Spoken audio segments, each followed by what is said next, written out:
Sofonias profetiza sobre a importância da reforma religiosa. A mensagem de Sofonias foi um importante recado de Yahvé para a nação de Judá. Na última metade do século 7 a.C., época em que o rei Josias governava a nação. A herança maldita de Manassés.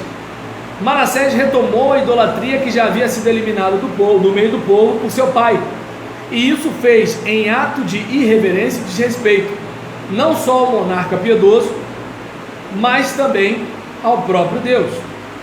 Então a gente vê, né, que assim, enquanto, né, por exemplo, a gente tem uma situação em que um rei quer fazer o que não deve, um profeta se levanta. E observe bem a força do profeta diante da força do rei. O rei tem exército, o profeta não. O rei tem ouro, o profeta não. O rei goza de fé pública, ele manda, faz e acontece e acabou. O profeta não. O pessoal, se quiser, dá um couro no profeta, prende o profeta, faz e acontece. De onde vem a força do profeta? Do Deus que o levantou. Lembra do pecuarista, do boiadeiro, né, do dono de gado, do criador de gado, né, não sei se ele era dono, quando ele chega e fala o seguinte: não sou profeta nem filho de profeta, só que é o seguinte, Deus me levantou, não posso ficar calado vendo essa bagunça aí não. E isso deve ajudar a gente a verificar que, assim, pregar nunca foi tarefa fácil. Uma irmã ontem me cumprimentou: pastor, eu tenho acompanhado suas pregações. Falei: irmã, ora por mim, porque eu pago um preço por isso. Porque vamos e venhamos, que auditório quer ouvir verdade? Entende? Eu lembro que Batista, ele prega e ele assume igreja para pastorear por meio de convite, né? O assembleano, o presidente do campo, ele designa a pessoa para lá e tudo e tal. Claro que ele tem que se relacionar bem com as pessoas, mas é um relacionamento mais, né, de alguém designou você para lá e qualquer coisa tirou você de lá e assim por diante, né? Eu faço parte de um grupo de pastores do bairro e um pastor amigo, né, o presidente tirou ele de lá e mandou para outro lugar e pegou um evangelista e mandou para lá para assumir a congregação. No nosso contexto não, no nosso contexto a igreja convida o pastor para pastorear a igreja. Aí no último dia que eu preguei nessa igreja: pastor, quais são as últimas palavras como candidato, né, para ser pastor aqui? Falei: irmãos, queria dizer o seguinte: eu ficaria muito feliz de pregar nessa igreja, de ser pastor de vocês, mas quero deixar claro: aumento de salário não adocica a minha mensagem, diminuição do meu salário não adocica a minha mensagem. Aí você vai me perguntar: você foi aceito? Não. Então acontece, por exemplo, onde eu quero chegar com isso? Mas eu sei que assim, eu confesso, irmão, se eu vendo o almoço para comprar a janta, né, se eu estou com o meu Celtinha 2010, eu sei que boa parte é culpa minha. De acordo com o sistema, minha vida poderia ser outra, entende? Mas agora, eu não sei se dá para perceber, tem um monte de gente para fazer isso. Tem um monte de gente para fazer isso. Agora, a gente for botar o pescoço na guilhotina, pode ter certeza que não é bem assim. Não é bem assim, entendeu? Então, a gente vê que o profeta, ele bate de frente com o sistema. Não estou falando de profeta que escolhe o sistema para combater. Não sei se dá para perceber. Profeta que é profeta bate em alho e em bugalho. Não sei se dá para perceber. Está fora da vontade de Deus? Larga o aço em cima. Não é aquela coisa de, por exemplo, a mãe que só reclama da sogra, nunca do filho. Já viu essa mãe? Que o filho nunca tem problema, só a nora. Então, por exemplo, para mim não é profeta. Eu chamo de profeta contratado, né? Que é o seguinte: não, pastor, mas o irmão fulano, não, paciência com ele e tal, não sei o que lá. Mas agora fulano, o senhor não fez isso com o meu? Não, mas fulano é diferente, entendeu? Mais ou menos assim. Então, vindo para esse caso aqui, a parte intermediária, né, da profecia de Sofonias, o capítulo 2, e na parte intermediária encontra-se uma palavra direcionada às nações, filisteus, moabitas, amonitas, etíopes e assírios.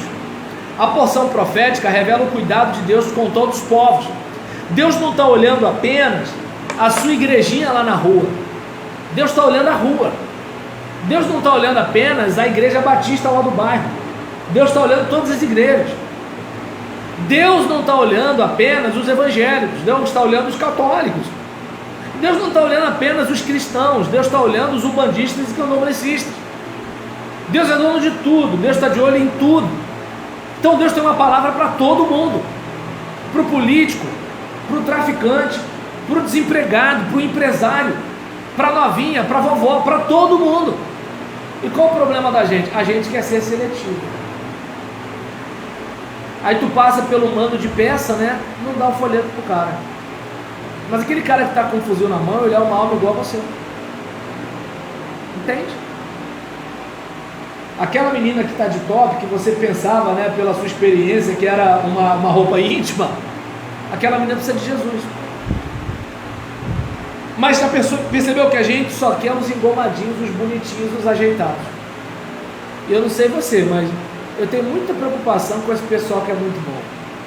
Eu não sei por quê. Porque o pessoal que tipicamente não presta, todo mundo já sabe. Cachaceiro é cachaceiro. Matador é matador. Prostituta é prostituta. Agora o engomadinho, tu não sabe quem é. Mas é pecador, a Bíblia diz. Precisa de salvação, a Bíblia diz. Como eu lembro de um obreiro, né? Eu não sei onde eu estava com a cabeça naquele dia. Ele deu aquela levantada assim, né, de nariz, estufou o peito e falou: a minha vida é um livro aberto. Pastor novo, vassoura nova, varreu os cantos, tinha 20 quilos a menos. Então a sujeira está na capa. Porque se a minha Bíblia não mente, tem sujeira em algum lugar. Não vem com essa de que livro aberto, não vem com essa não. Porque você pode ter contado tudo, mas tem uma parte do tudo que você não contou e que você sabe por que não contou. Ou você não sabe, ou você sabe, mas por um motivo você está escondendo. Então, nesse caso aqui, a gente verifica que assim, o profeta, ele larga o prego para geral. Ah, mas, por exemplo, você vai pregar contra o pecado do irmão que te dá carona? Vou. Você vai perder a carona. Mas eu não sou profeta, moço. Entende? Você vai pregar contra o pecado da filha caçula, do irmão que só o dízimo dele é metade do que você ganha? Vou. Mas se ele ficar triste, for para outra igreja, outro pastor vai receber ele de braços abertos e os pobres da igreja vão ficar com raiva de você, porque não vai ter mais ele como padrinho de casamento. Porque o pessoal fala do pastor que faz média com um crente que tem dinheiro. Mas se o pastor for duro com um crente que tem dinheiro, o crente que tem dinheiro sai, né, vai embora, ou fica no satélite, né, rodeando, procurando a quem possa tragar. E aí nesse caso, o que acontece? Os pobres, em vez de falar assim, meu pastor é homem de Deus, ele pregou contra o pecado do endinheirado. Não, o pastor é doido, nossa igreja agora não tem mais. Como é que a gente vai pintar a parede? Como é que a gente vai fazer o passeio? Fulano de tal saiu, ele era a nossa esperança. Nossa esperança não é Jesus, irmão? É Jesus, mas até Jesus precisa deles. Entende como é que é o negócio? Então, por exemplo, profeta não. Profeta é profeta. Não gostou, come menos. Cara, tu vai morrer. Por isso que alguns foram cerrados ao meio. Por isso que alguns foram presos. Por isso que alguns foram espancados. Hoje os crentes gostam de Jeremias. Mas se Jeremias fosse nosso contemporâneo, sei não, hein? Meu pastor é Jesus. Imagina se teu pastor falasse assim: para trás de mim, Satanás. Já pensou? Eu não ia gostar do meu pastor fazer isso comigo. Jesus fez com Pedro. E aí? Imagina uma pregação do tipo: vocês estão aqui por causa do pão que eu dou para vocês.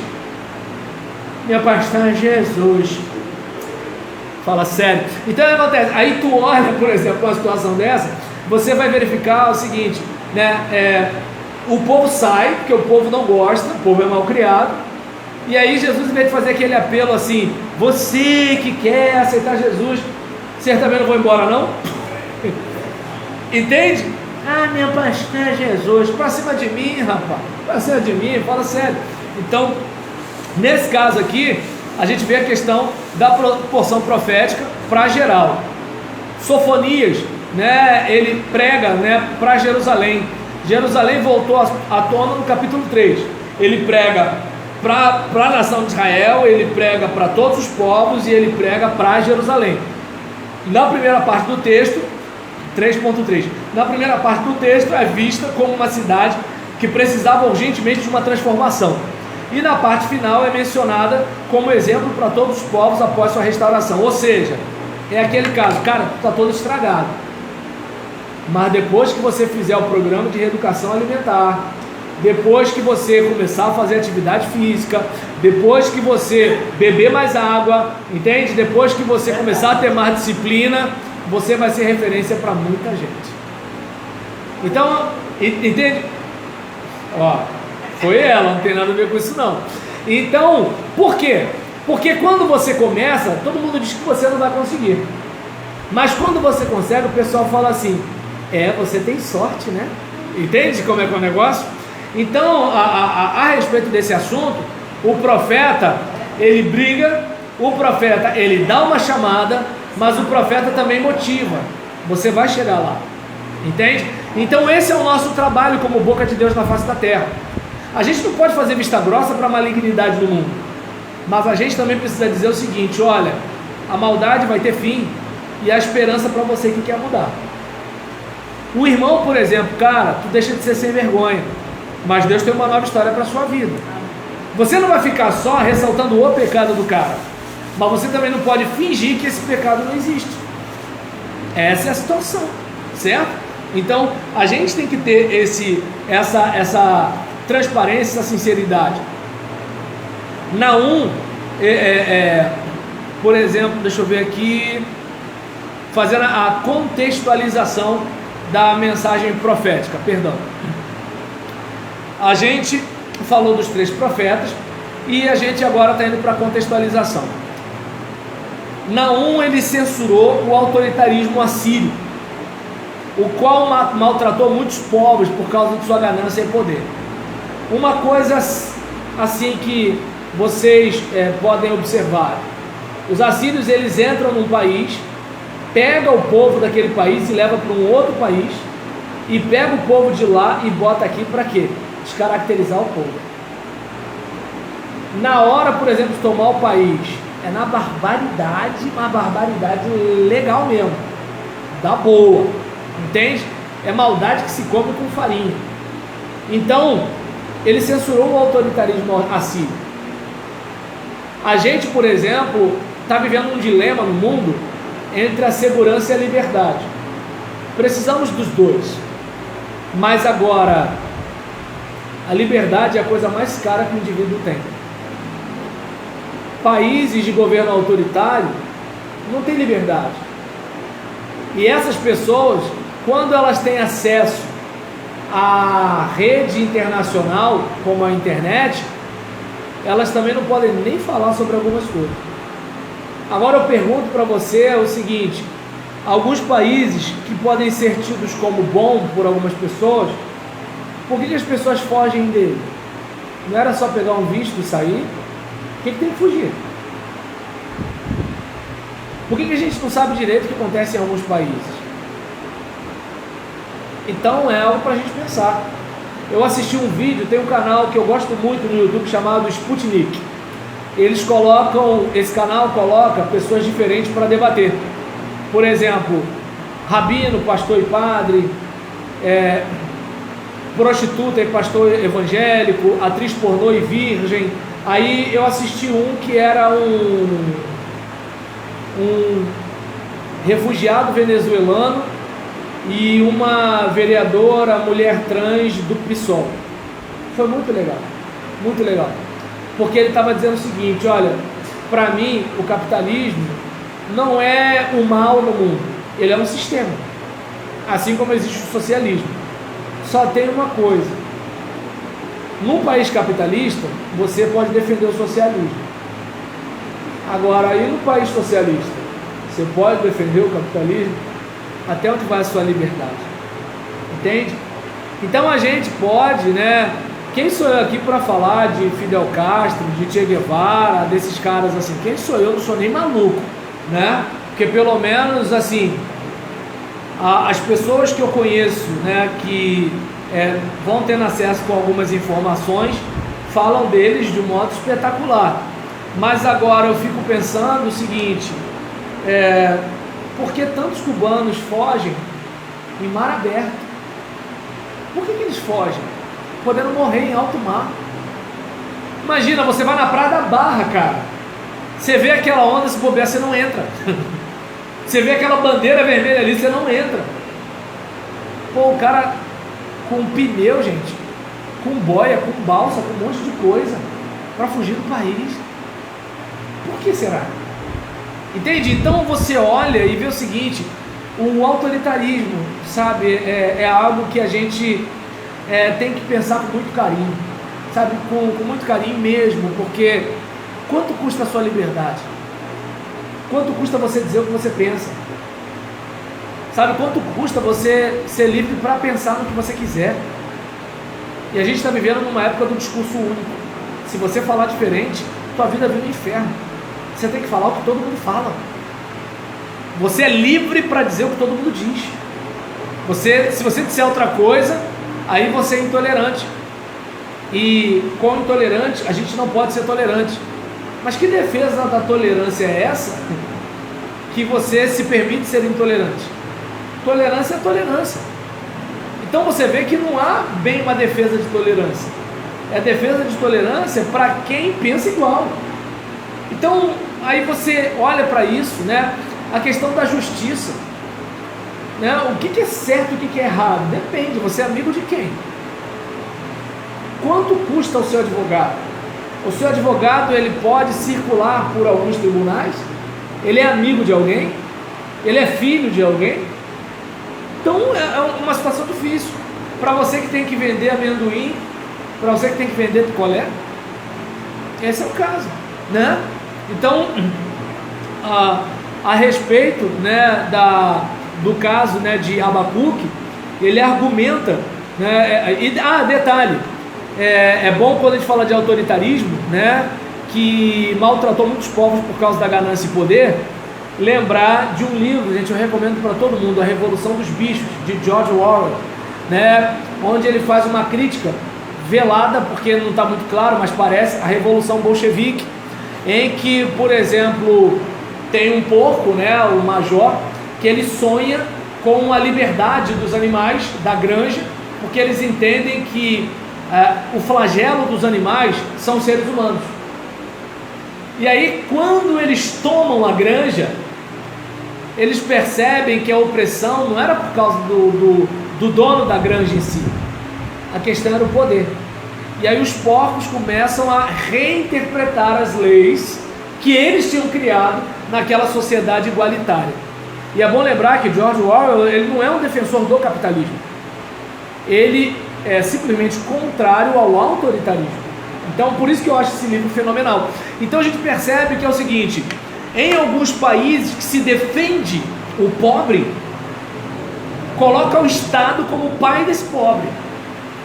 Só que esse pai desse pobre diz como esse pobre tem que viver. Eu te dou pão, mas você tem que viver assim. Você é livre para falar o que eu quero. E outra coisa, você está cheio de benefícios aqui, mas nós, aqui tudo dividido igualmente, mas nós temos algumas coisas diferentes. Eu, por exemplo, vi um vídeo em que Nicolás Maduro estava comendo numa churrascaria, que o cara que serve o churrasco parece até um showman, fazendo um monte de coisa, não sei se estava salpicando pó de ouro na carne, um negócio mais ou menos assim. E eu olhei para aquilo e eu falei assim, como é que um cara pode comer, sabe, aquela carne ali? Como é que ele pode estar bem daquele jeito? E o povo deles disputando comida com cachorro. E pessoas aqui no Brasil dizem que lá é uma democracia. Entende? E o cara chama o Bolsonaro de genocida. Então, assim, eu não estou discutindo, pelo amor de Deus, gente, se o Bolsonaro é genocida ou não. Eu só estou dizendo que é o seguinte, quem está chamando ele de genocida? Entende como é que é o negócio? Assim, o que eu estou falando aqui é que do jeito que eu falo pode parecer, o pastor está dizendo, né, que fulano é do bem, Beltrano é do mal. Eu não acredito em mocinhos, não acredito, nem dentro da igreja, nem fora da igreja, nem na esquerda, nem na direita, nem na televisão, nem na internet. Para mim não existe mocinho. Gente, eu não acredito nem em mim, até eu vacilo comigo. A Bíblia fala, maldito é o homem que confia no homem e faz da carne o seu braço, e bem-aventurado é o varão que confia no Senhor, cuja esperança é o Senhor. Eu estou nessa, entende? Pastor, você não confia na sua mulher? Não, a questão dessa confiança não tem a ver com você confiar. Por exemplo, eu confio que o meu mecânico consertou meu carro, mas não confio nele como se ele estivesse acima do bem e do mal. Não sei se deu para perceber. É como, por exemplo, eu fui pastor de um cara que andava, né, com uma senhora para cima e para baixo, e ele não era casado com ela, era casado com outra pessoa. E eu cheguei para ele e mandei o papo reto, né? Ele ficou muito chateado, muito chateado comigo. E aí nisso ele falou para mim: você não confia no meu caráter? Eu falei para ele: no seu caráter eu até confio, na sua natureza não. Entende como é que é o negócio? Porque hoje tu pode estar bem no seu casamento, amanhã tu pode não estar. Aí é só fazer a contagem. Quantas vezes você chama a irmã fulana de cheirosa? Quantas vezes você chama a tua mulher de cheirosa? É só contar. Entende? Percebeu como é o negócio? É simples o negócio. Quantas vezes você fica botando o irmão fulano lá em cima e quantas vezes você elogia o seu marido? Vive andando junto, vive valorizando, vive não sei o que lá, vive não sei o que, daqui a pouco vral. O que é vral? Não sei. Entende como é que é o negócio? Entende como é que é o negócio? O Satanás, o Satanás, o Satanás. Pode até ser o Satanás, mas sozinho não é. O Satanás não trabalha sozinho, porque se ele trabalhasse sozinho, Deus não disciplinaria a gente, só puniria o Satanás. Se ele disciplina a gente é porque a gente fez alguma coisa. É que nem vou pegar a minha experiência, né, com questões sexuais. Não é bem sexual, né, porque as pessoas vão chamar de erotismo. Por exemplo, quando eu vou procurar, digamos, eu quero procurar a Rosane no meu Instagram, aí eu clico naquela lupinha, aí aparece, né, uma menina fazendo assim. Aí não vou fazer o movimento porque pega mal pra mim, né? Então eu sei que o homem hoje em dia tá mudado. Aí depois de fazer isso aqui, né, faz um negócio. Como é que você sabe? Porque eu vi, desculpa, lamento informar, tá bom? Né? Eu sei que a Rosane agora há pouco orou por mim dizendo que eu sou uma benção, mas eu olhei. Aí nesse caso, o que aconteceu? Eu fui fazer a mesma coisa no celular da minha esposa. Aparece cachorro branco felpudo. Não, de coração, diante de Deus. Aí eu falei assim: não, peraí, tem alguma coisa errada. Aí o que eu comecei a fazer? Eu puxava com o dedo para, né, fazer uma atualização. Aí vi outro vídeo. Aí quando aparecia um coach, eu clicava, Paulo Vieira, Wendel Carvalho, não sei o que lá, Jacinto Manto. Esse daí não é coach, não, esse daí é piada. Aí acontece, aí botava uns negócios assim e tudo, Abílio Diniz. Aí eu clicava para quê? Para usar o algoritmo a meu favor. Não dá para falar o que é algoritmo não, tá, gente? Não vai dar tempo. Mas o que acontece? Aí eu comecei a mudar. O que aconteceu? Passou o tempo, aparecia, mas não na mesma frequência. Fui, né, na casa de um pastor amigo meu, e nisso eu peguei o Instagram dele para pegar o meu perfil para seguir. Falei: cara, no meu celular Satanás opera, mas no teu, vou falar, hein, é sem anestesia. Ele: pô, pastor Gobegão, é o seguinte, assim, eu não sei mexer nisso direito. Eu falei: deixa comigo. E tava eu, ele, a esposa dele e a minha do lado. Não era nada clandestino não, entende? E aí nisso, a esposa dele até riu, aquele negócio todinho.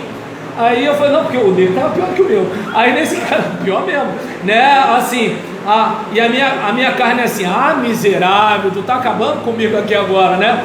E aí nesse caso, aí eu fui, porque o dele tinha vídeo, tinha foto. Aí eu falei: na foto, clica aqui no não tenho interesse, não tem interesse, não tem interesse, não tem interesse, não tem interesse. Mas não basta não ter interesse, clica nos outros para botar curtida, não sei o que lá, tal. Isso. Deu para entender? Entendeu? Aí o que aconteceu? Depois eu descobri um cantinho no meu no vídeo que também tinha ou não tem interesse. Aí, né, obviamente, eu fiz isso. Claro que isso eu fiz, consegui fazer ontem.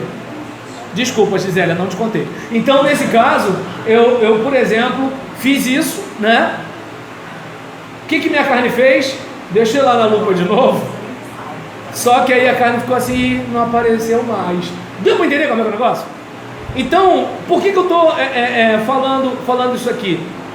Né? Que assim, muitas vezes a gente, por exemplo, não para observar que a gente tem algo para fazer como responsabilidade. Então, uma coisa é a plataforma me apresentar, porque na configuração, homem, gênero masculino, na minha idade, né? Porque assim, na minha idade os caras já estão naquela, por exemplo, crise de masculinidade, exame de próstata, né? Se tem testosterona, então, né? Uns negócios desses, os coroas, os caras, né? Fica motivado e vai pra guerra. Aí acontece, aí nessa situação eu falei, pô, eu devo ter dado informação que a Gisélia não deu, e nisso tá vindo coisa pra mim que pra Gisélia não vem. E nesse caso eu fiz isso, nisso que eu fiz, a informação veio outra, e a coisa mudou.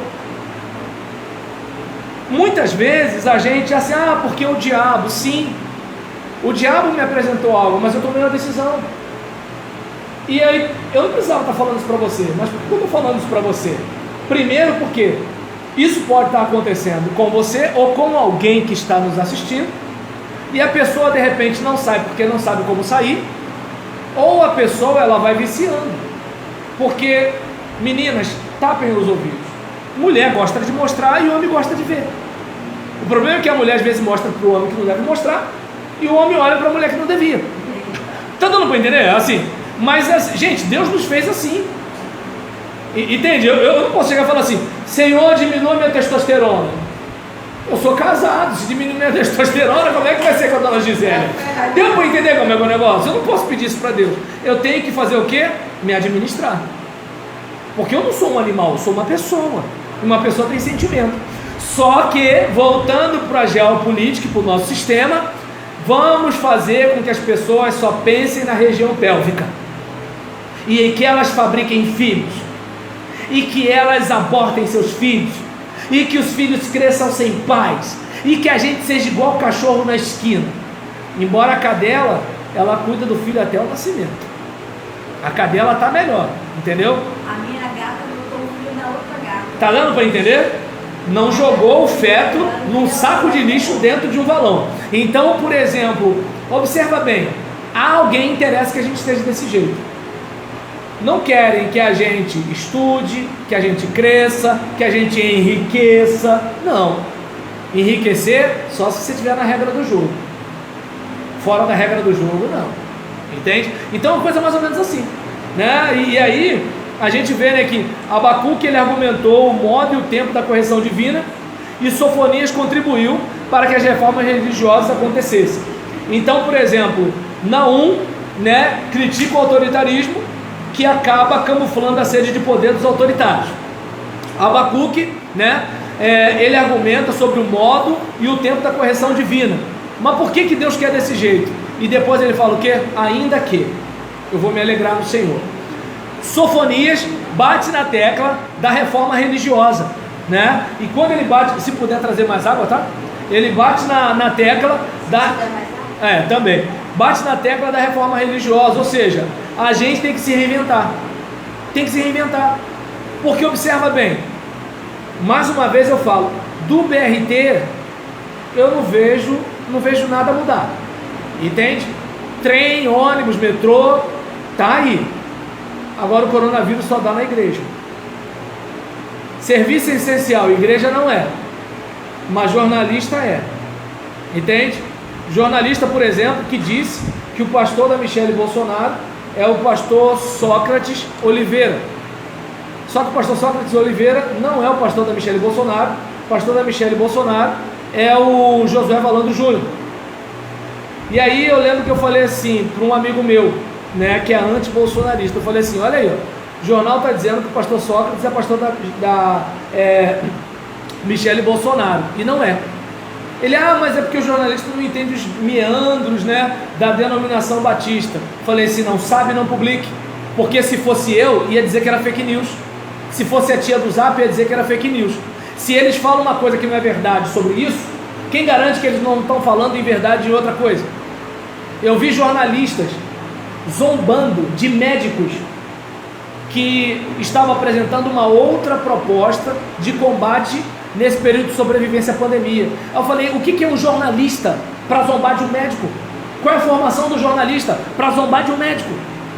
Entende como é que é o negócio? Então aí você, olha o tempo que a gente está vivendo. A coisa está mais ou menos assim. Então, diante desse caos, né, a igreja precisa se reinventar.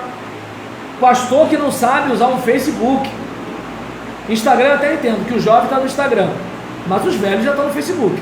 Pastor que não sabe usar um Facebook, não sabe fazer uma reunião de liderança no Zoom, vai ter problema, porque a cada dia que passa é uma pressão para fechar, entende? Quer fazer culto? Vai fazer no ônibus lotado, que tem gente que ainda para tossir e tirar a máscara. Entende como é que é o negócio? Então a coisa está mais ou menos assim. Cadê, né, as pessoas que estão tão... porque a pessoa que faz o culto, ela é uma irresponsável. Sim, tá cheio de gente no lugar, vírus não escolhe quem é crente e quem não é crente. Agora a pergunta que você faz é o seguinte, enquanto, né, tem gente que está preocupado com a questão da igreja com o distanciamento social, a gente não vê a mesma preocupação com o ônibus lotado, com uma pessoa encostando na outra, que se um tirar o pé, não bota de novo. E detalhe, gente, esse vírus não ataca apenas pelas as vias respiratórias, ataca também, né, oftalmologicamente, né, pode pegar pelo seu globo ocular. Aí imagina, você está com máscara, o outro está sem máscara, ele tossiu, você não tem óculos para se proteger, o ônibus está cheio. Aí a igreja com cada 3 pessoas, um longe do outro. Isso é um crime. As pessoas estão morrendo de tiro, irmãos. Entende? A gente está vivendo uma área de guerra. O que acontece nos nossos bairros, nos nossos municípios, eu estava acostumado a ver na guerra do Iraque, na televisão. Entende? Eu nunca imaginei que um dia eu veria traçantes do céu de Duque de Caxias. Entende? Aí o que acontece? Eu via isso nos vídeos do jornal, né? Os soldados iraquianos, né, lutando contra os soldados norte-americanos. Eu via isso. Então, se a igreja não se reinventar, se o pastor não aprender a lidar com rede social, se os crentes, em vez de ficar aí de guerra ideológica, não começarem a falar assim, Deus abençoe sua semana, estamos orando por você, entende? Coisas do tipo, olha, a coisa não vai para frente, não vai, porque os crentes estão sendo fomentadores de pensamentos ruins na internet.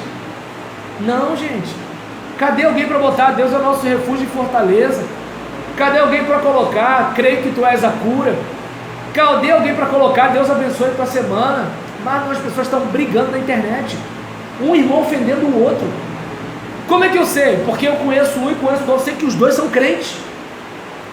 Então a gente percebe que, como aqui há uma proposta de reforma religiosa, claro que Sofonias está falando para a nata, mas eu faço um apelo para pastores, para teólogos, professores de teologia, para membros de igreja, para diáconos, para presbíteros, para líderes de igreja. A gente tem que se reinventar, porque se continuar do jeito que está vai ficar complicado. Então, todas as mensagens referem-se a questões sociais profundas, verdadeiro reflexo de uma condição religiosa decadente. Não vamos esquecer, irmãos, a gente está chamando o certo de errado. E aí, olha a importância da verdade. A verdade não existe. Então tá bom, você precisa operar o joelho direito. Já que a verdade não existe, joelho direito, joelho esquerdo é a mesma coisa, deixa o médico trocar. É a mesma coisa. Tudo é relativo. Tudo é relativo, então tá bom. Sendo que essa frase é um absoluto, né? Mas tudo bem. Então o que acontece? Tudo é relativo. Não existe receita de bolo. Então tá, vai fazer uma ponte, né? Só com papel. Vai lá. Então, assim, as pessoas elas não conseguem perceber que assim, nem tudo é relativo não. Existe verdade sim. Existe verdade sim. Quer ver uma coisa? O pessoal fala muito de negacionismo, né? Já que não existe verdade, não existe vírus. Fala isso para você ver o que acontece. Claro que existe vírus. Porque as pessoas estão morrendo. Existe verdade. Mas percebe que não existe verdade. Porque mentir não é problema. Então tá bom. O cara bota água no lugar de álcool no seu carro. Mentira não é problema. A garota vai transar com o rapaz, só que ela não sabe que tem AIDS. Ela pensa que ele é saudável. E isso, o engano não é problema não. Aí olha a sociedade como é que tá. A sociedade tá assim. Os filhos não respeitam os pais. O pai chegou primeiro. É como, por exemplo, aquela menina, ela quer sair com todo mundo. Ela não sabe quem era o pai dela.